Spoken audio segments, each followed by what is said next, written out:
शलोम अल मसीह। तो कैसे आप सब लोग, आशा करता हूँ हमारी वीडियोस देखे आप लोग बहुत कुछ सीख रहे होंगे। दोस्तों, जैसा कि मैंने अपनी पिछली वीडियो में आप लोगों को सेंट लॉगिनियस की कहानी सुनाई थी, एक ऐसा रोमन सिपाही जो अन्य जाति होते हुए भी यीशु परमेश्वर का पुत्र है इसकी गवाही देता है। और हमने देखा था कि कैसे उनके जीवन में चमत्कार हुआ। उन्होंने अपना सब कुछ त्याग कर प्रभु यीशु मसीह को अपना उद्धारकर्ता ग्रहण किया और कैसे उन्होंने अपना बलिदान दिया। हालांकि सेंट लॉन्गिनस की कहानी का ऐतिहासिक प्रमाण नहीं मिलता, पर फिर भी समय दर समय मुंह जुबानी के द्वारा उनकी कहानी सुनाई जाती थी। यदि आपने हमारी उस वीडियो को नहीं देखा तो ऊपर आई बटन पर क्लिक करके आप हमारी वीडियो को जरूर से देखें। चमत्कार, परिवर्तन और उद्धार की कहानी को जरूर से जानें। आज इस व्यक्ति की कहानी हम आपके सामने लेकर आए हैं। इसके दो इतिहास देखने को मिलते हैं, जिसके कारण इतिहासकारों में भी आपस में विवाद हो गया। यदि ये व्यक्ति इतिहास में ना होता तो इतिहास की सबसे बड़ी घटना यीशु का बलिदान भी शायद नहीं हो पाता। और इस व्यक्ति की कहानी आज भी गुड फ्राइडे और ईस्टर के समय स्किट्स और प्रचार के द्वारा बताई जाती है। इसी व्यक्ति के ऑर्डर से यीशु मसीह का क्रूसिफिकेशन हुआ था। जी हाँ, आप बिल्कुल सही समझ रहे हैं। इस व्यक्ति को गॉस्पल्स और इतिहास में पोंटियस पायलट के नाम से जाना जाता है और अकीदे में भी इसका जिक्र जरूर आता है। क्या हुआ पोंटियस पायलट के साथ? उसके एक निर्णय ने उसके जीवन पे कैसा प्रभाव डाला? तो क्या परमेश्वर का श्राप उस पर आ पड़ा कि यीशु का लहू मुझ पर नहीं, यह कहकर हाथ धो लेना काफी था? आइए जानते हैं कहानी पोंटियस पायलट की। ये कहानी है अत्याचार की, तानाशाही की, ताकत के नशे में चूर एक इंसान की, जो कि भ्रष्ट था, जिसने यीशु के क्रूसिफिकेशन की आज्ञा को दिया, जिसके कारण इतिहासकारों में भी विवाद खड़ा हो गया। उसके जीवन में क्या हुआ, इसी बात को आज हम जानेंगे। टाइबेरियस ने पोंटियस पायलट की नियुक्ति एज ए गवर्नर करी थी ताकि पोंटियस पायलट रोमन साम्राज्य को और मजबूत कर सके और कर के द्वारा रोमी खजाने को और भर सके। पोंटियस पायलट ने 5th प्रीफेक्ट के रूप में अपना निवास स्थान सिजरिया मैरिटिमा, जो कि यरूशलेम से 100 किलोमीटर है, बनाया। पोंटियस पायलट का यरूशलेम के अंदर जाना केवल महत्वपूर्ण त्योहारों पर था, जो कि यहूदियों का था।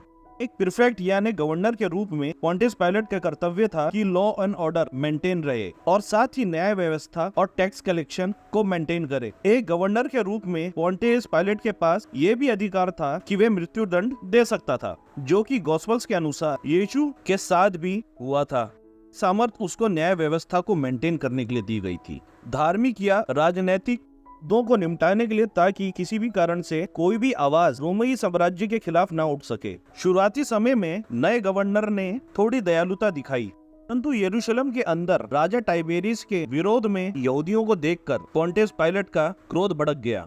एक मौका ऐसा आया जबकि रोमन साम्राज्य ने यरूशलेम के अंदर अपने देवी देवताओं की मूर्ति स्थापित करने का प्रयास किया, जिसके कारण यरूशलेम के अंदर बगावत शुरू हो गई। ये बगावत बहुत बड़ी थी, जिसको गवर्नर होने के नाते पोंटियस पायलट को कुचलना था। ये बात अभी थमी भी नहीं थी कि एक और घटना घटी। पोंटियस पायलट ने यहूदियों के पवित्र मंदिर के धन को शहर में एक्वाडक्ट यानी कि नहर बनाने के लिए इस्तेमाल करने की कोशिश करी, जिसने यहूदियों की धार्मिक भावनाओं को आहत किया, जिसका पुरजोर प्रोटेस्ट यहूदियों के द्वारा किया गया। और इस प्रोटेस्ट को कुचलने के लिए पोंटियस पायलट ने बल का सहारा लिया, यानी कि पोंटियस पायलट ने अपनी सेना को उतार दिया।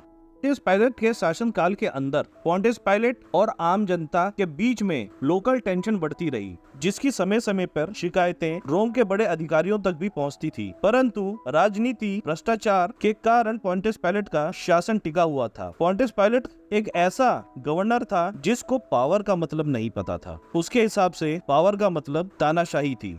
ज्यू पासओवर का यानी यहूदियों के फसह के पर्व का यरूशलेम की गलियां भीड़ से खचाखच भरी हुई थी और पोंटियस पायलट को गवर्नर होने के नाते उस समय यरूशलेम में होना जरूरी था, ताकि न्याय व्यवस्था को और सुरक्षा के सारे नियमों को संचालित किया जा सके। वहाँ के समय रोमी सोल्जर्स के द्वारा नासरत के रहने वाले एक बढ़ई को उसके सामने लाया गया, जिसका नाम जीसस था। यहूदियों के हिसाब से वो एक रब्बी यानी गुरु था, जिसकी शिक्षाएं गलील और यरूशलेम की गलियों के कोने कोने तक फैल रही थी, जिसके कारण यहूदी अथॉरिटी के बीच में एक टेंशन का माहौल बन गया था। यहूदी अथॉरिटी मतलब फरीसी और धर्म गुरुओं के बीच में। सुसमाचारों के अनुसार यीशु को पकड़ के सबसे पहले सैन हेरोडेन में लाया गया, जो यहूदियों का सर्वोच्च न्यायालय और यहूदियों की विधियों को निर्धारित करने की जगह थी, जिसके अंदर 23 से 71 सदस्य होते थे, जिनका काम यहूदी न्यायिक, धार्मिक और प्रशासनिक नियमों को व्यवस्थित करना था। पर यहूदी धर्म गुरुओं ने यीशु के ऊपर खंड और सबत के नियमों को तोड़ने का इल्जाम लगाया और पोंटियस पायलट के सामने लाने से पहले यीशु के ऊपर यहूदियों के राजा होने का इल्जाम लगाया गया, जिसके कारण यीशु रोमन साम्राज्य के लिए सीधा खतरा थे। सुसमाचारों के अंदर ये सारी घटनाएं और पोंटियस पायलट के सामने आने के बाद यीशु की वार्तालाप का जिक्र है, जिसमें जब यीशु के ऊपर अभियोग लगाए जा रहे थे तो यीशु ने एक भी शब्द नहीं बोला। तब पोंटियस पायलट ने यीशु से कहा, यदि तुम मुझे उत्तर नहीं दोगे तो तुम नहीं जानते कि मेरे पास वो शक्ति है कि मैं तुम्हें क्रूस की सजा दे सकता हूँ या फिर मैं तुम्हें स्वतंत्र कर सकता हूँ। तब यीशु ने उसको उत्तर दिया, तुम्हारे पास मेरे ऊपर कोई सामर्थ्य नहीं है यदि ये तुमको दी नहीं जाती। इस बात को जानने के लिए हम यूहन्ना का सुसमाचार अध्याय 19 आयत 10 और 11 पढ़ सकते हैं। यहाँ मैंने अपनी भाषा में समझाने की कोशिश करी है। सारी बातों से पोंटियस पायलट एक असमंजस की स्थिति में पहुंच गया। पोंटियस पायलट जानता था कि यीशु निर्दोष है, परंतु यहूदी धर्मगुरुओं के दबाव और कोई नया विद्रोह ना खड़ा हो जाए। साथ ही साथ जैसा कि हम जानते ही हैं, पोंटियस पायलट की पत्नी ने भी पोंटियस पायलट को आगाह किया था कि वह यीशु को छोड़ दे। तो इन सारी बातों से निकलने के लिए पोंटियस पायलट ने, जैसा कि हम सुसमाचारों में पढ़ते हैं, अपने हाथों को यीशु के लहू को अपनी ओर ऊपर ना लेते हुए धो लिया और ये मान लिया कि मैं इस समस्या से मुक्त हो गया। इन बातों से, जैसा कि मैंने आपको पहले भी बताया था, यहूदी इतिहासकार और गॉस्पेल्स राइटिंग के इतिहास में विरोधाभास उत्पन्न होता है। यहूदी इतिहासकार मानते थे कि पोंटियस पायलट अति क्रूर और निर्दयी था, जबकि गॉस्पेल्स के अंदर पोंटियस पायलट को एक कमजोर और डरपोक इंसान की तरह दिखाया गया। कि मैंने आपको कहा था, पोंटियस पायलट वो व्यक्ति है जिसके बारे में दो इतिहास जानने को मिलते हैं। अब हम इसकी आगे की घटनाओं पर नजर डालेंगे। क्योंकि क्रूसिफिकेशन के बाद Pontius Pilate as a governor Judea पे अपना शासन चलाते रहा, परंतु कहीं पर कुछ था जो पोंटियस पायलट को कचोट रहा था। जैसा कि बताया जाता है, उस समय के प्रत्यक्षदर्शियों ने यह बताया, गवर्नर की शांति छिन गई थी। वह रातों को उठ के चीखता चिल्लाता था, वह ठीक से सो नहीं पाता था और उसके अत्याचार की अब कोई सीमा नहीं थी। वह अपनी बेचैनी को क्रूरता में ढालकर यहूदियों पर अत्याचार करता था। उसको डराने के लिए अभी ये बातें काफी नहीं थी कि यीशु के जी उठने की अफवाहों ने पोंटियस पायलट को और ज्यादा डरा दिया। उसने सुना कैसे सूर्य अंधियारा हो गया था, एक भूकंप आया, कब्रें फट गई और साथ ही साथ उसके अपने ही सैनिक जो कब्र पर पहरेदारी कर रहे थे, उनकी डरा देने वाली गवाही। गवर्नर ने कोशिश करी कि वह इन अफवाहों को दबा दे, पर सच छुपाया नहीं चुपता। और इस बात से बड़ी बात क्या होगी कि जिस यीशु नासरी को पोंटियस पायलट की हुक्म पे सूली दी गई थी, वह तीसरे दिन जी उठा। असमंजस और अपमान के डर ने पोंटियस पायलट को और भी क्रूर बना दिया। उसके और यहूदियों के बीच के संबंध और भी ज्यादा खराब हो गए। पोंटियस पायलट की तानाशाही से जन साधारण त्रस्त हो चुका था। उसके खिलाफ उठने वाली हर आवाज को वे बड़ी भयानकता के साथ कुचलने लगा। कि हमने शुरुआत में भी बताया, वह रातों को सो नहीं पाता था, चीख चीख कर उठ जाता था। उसके चेहरे पे परेशानी और थकान साफ दिखने लगी थी और उसकी पत्नी भी इन सारी चीजों को देखकर परेशान होने लगी थी। कुछ लोग बताते हैं पोंटियस पायलट बार बार अपने हाथों को धोया भी करता था, जो कि उसे कभी भी साफ नहीं दिखाई देते थे।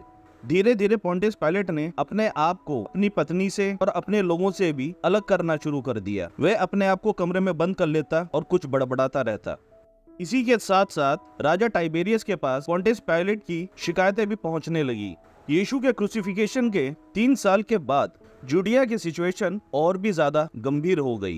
एक इंसान के द्वारा समरिया की गलियों में ये अफवाह उड़ाई जाने लगी कि माउंट गेरिजिम पर लोगों को ये कहने लगा कि तुम मेरे पास आओ, मैं तुमको मूसा के द्वारा छुपाई गई निशानियां दिखाऊंगा। हालांकि ये व्यक्ति एक झूठा था, पर इसकी बातों पे भरोसा करके इजराइल के लोग बहुत संख्या में वहां इकट्ठा होने लगे और साथ में अपने शस्त्रों को भी लेकर आने लगे। पोंटियस पायलट के लिए ये घटना और लोगों का जमावड़ा किसी नए संघर्ष की ओर इशारा कर रहा था। इसलिए पोंटियस पायलट ने बिना कुछ सोचे समझे अपने सैनिकों को आम जनता के बीच में भेज दिया और पोंटियस पायलट के सैनिकों ने आम जनता पर हमला कर दिया। कई मारे गए, कई कैद हुए और कईयों के ऊपर झूठे मुकदमे चले।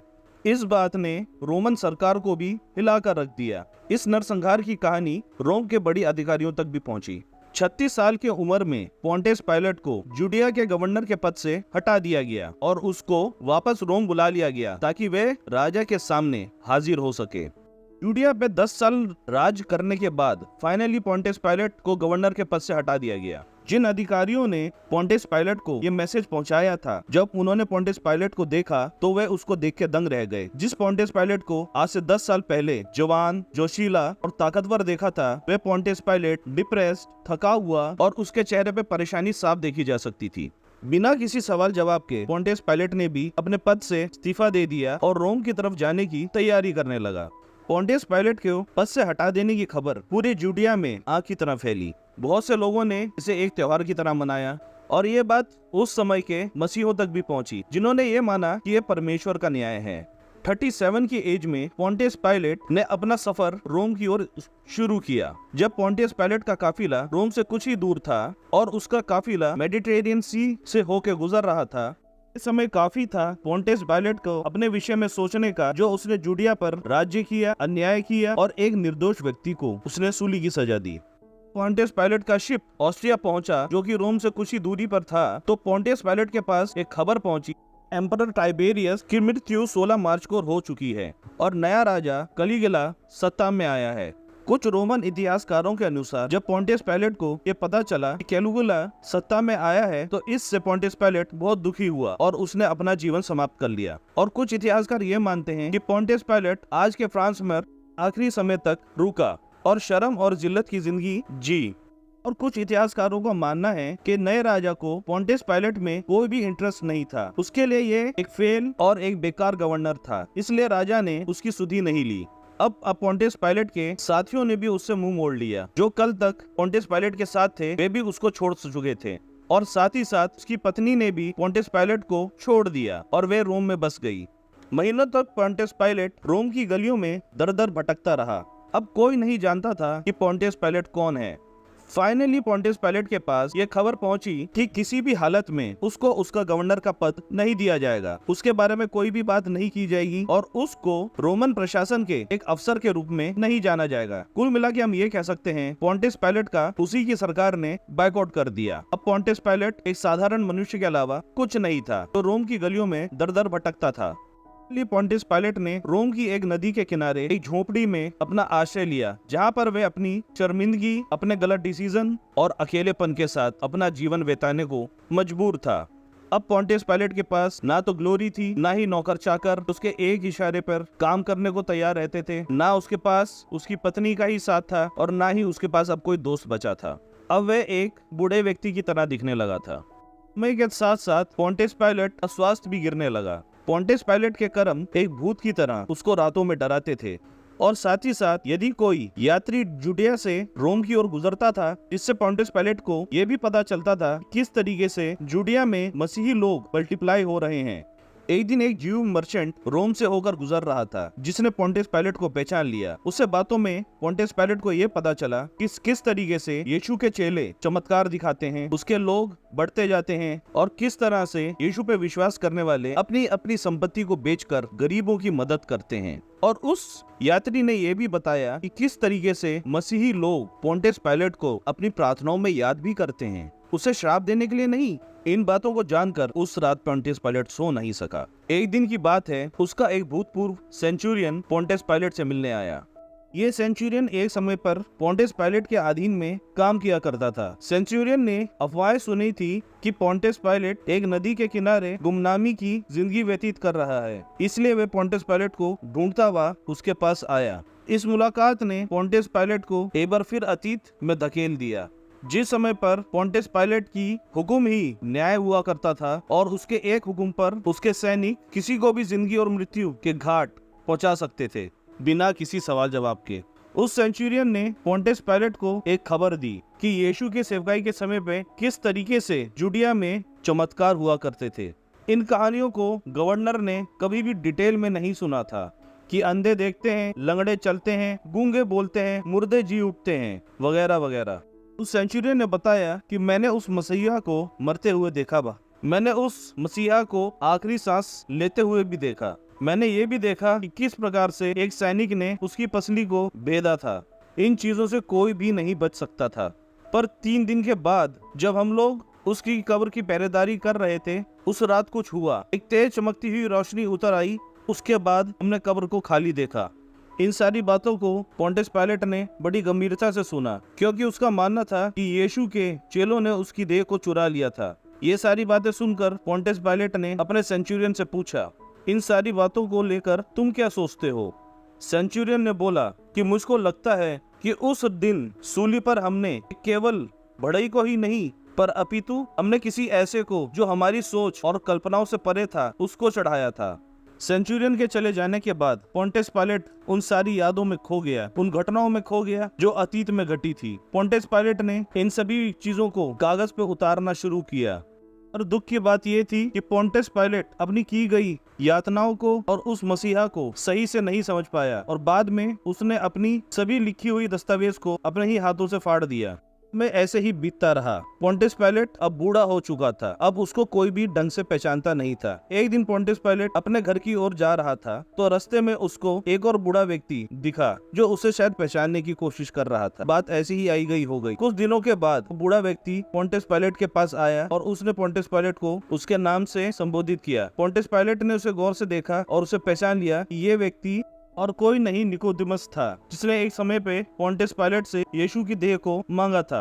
पोंटियस पायलट ने बोला, क्या तुम मुझको देखने आए हो कि जो एक समय पर तुम पर राज करता था, तुमको यातनाएं देता था, वो किस कंडीशन में है? तो निकोदेमस ने बड़ी विनम्रता से पूछा, नहीं, उस पोंटियस पायलट को देखने आया हूँ जिसने अपनी जिम्मेदारी से भागते हुए अपने हाथों को धो लिया था। तुम उस दिन यीशु को बचा सकते थे, और उस दिन मैं भी यीशु को बचा सकता था, जब कैथेड्रल में यीशु के ऊपर अभियोग लगाए जा रहे थे, क्योंकि हम दोनों ही एक गिल्ड से होकर गुजर रहे हैं। क्योंकि तुम को डर था कि तुम अपनी सत्ता खो दोगे, और मुझको डर था, और मुझ में इतना सामर्थ्य नहीं था कि मैं उसका सहयोग या उसका सपोर्ट पब्लिकली कर सकूं।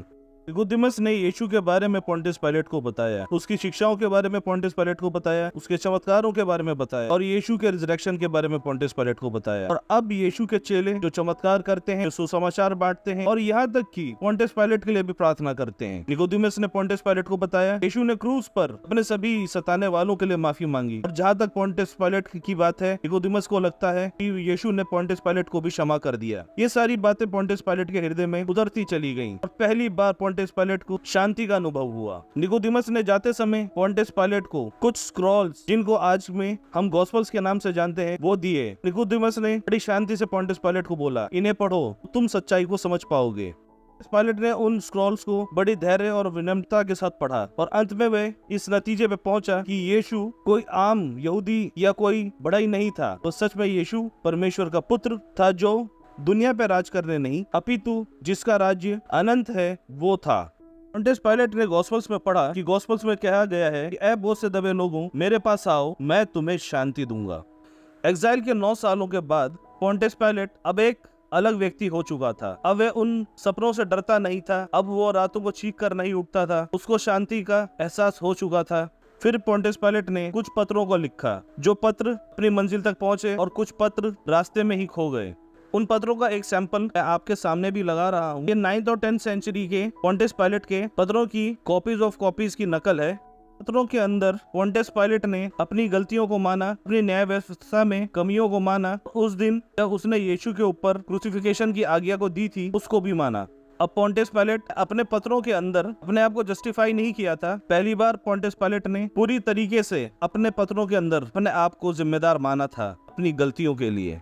हालांकि आज के समय में इन पत्रों के ऊपर विद्वानों में मतभेद है। एक समय पर इन पत्रों को प्रारंभिक कलीसिया में कॉपी करके बांटा जाता था, कलीसिया के अंदर सुनाया जाता था। खैर, हम आगे बढ़ते हैं।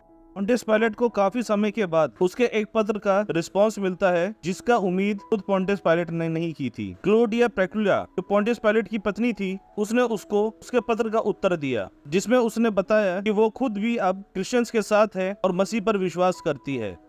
बहुत सारी बातों के बाद पोंटियस पायलट को यह समझ में आया कि वह खुद अकेला नहीं है, उसकी पत्नी भी आत्मा में उसके साथ है। अब इन सारी बातों के बाद पोंटियस पायलट चैन की नींद सो सका। तो जैसा कि मैंने आपको शुरू में बताया था कि पोंटियस पायलट का 2 इतिहास देखने को मिलते हैं। पहला इतिहास जो कि यहूदी इतिहासकारों के मुताबिक है, इसमें बताया गया था पोंटियस पायलट एक क्रूर व्यक्ति था। दूसरा इतिहास मसीही इतिहासकारों के द्वारा है, जिसमें बताया गया था पोंटियस पायलट एक कमजोर और एक डरपोक व्यक्ति था। यहाँ तक कि पोंटियस पायलट के विषय में 1 सेंचुरी अर्ली चर्च फादर्स ने भी मेंशन किया है। पोंटियस पायलट बाद में मसीह बन गया था और यीशु मसीह का सुसमाचार भी प्रचार करता था। तो ये एक कहानी थी पोंटियस पायलट की, जिसका इतिहास में दो विवरण देखने को मिलते हैं। पहला एक क्रूरतानाशाह और दूसरा एक थका हुआ व्यक्ति जिसने मसीह को पाया और सच्चाई को जाना।